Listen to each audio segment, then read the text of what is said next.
আমাদের মাননীয় সংসদ সদস্য তিনি যে হত্যাকাণ্ডটা সংঘটিত হয়েছে ভারতে, কাজেই মূল যে হত্যাকাণ্ড অনুযায়ী যে মামলাটা সেটা ভারতেই হয়েছে এবং ভারত থেকে সেটা হবে এবং ভারতের সঙ্গে যুক্তরাষ্ট্রের বন্দি বিনিময় প্রত্যাবর্তন চুক্তি রয়েছে।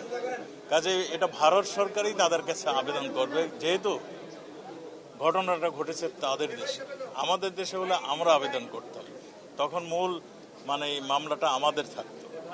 আপনার সেকেন্ড প্রশ্ন ছিল নেপালে যে একজন পালিয়ে গিয়েছিল, যারা আমাদের কাছে ধৃত রয়েছে তাদের জবানবন্দি অনুযায়ী সিয়াম নেপালে ছিল।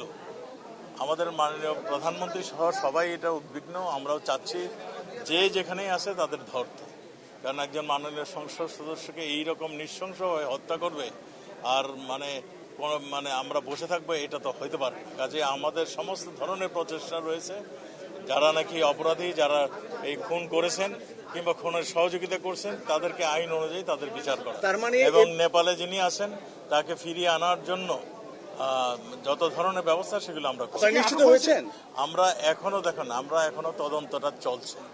আমরা এখনো সুনিশ্চিতভাবে বলতে পারবো না যে সে কোথায় আছে।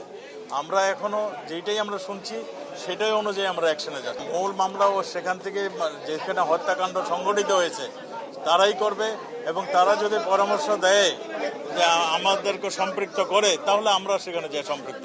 দেখুন, আমি প্রথম কথা বলি, যদি কেউ অন্যায় করে থাকেন, অন্যায়ভাবে ধন সম্পদ কুক্ষিগত করে থাকেন, আমাদের দেশে সেই অনুযায়ী তার বিধান রয়েছে বিচার করে, এবং সেই অনুযায়ী তার বিচার হবে, সেখানে আমাদের কিছু বলার নেই।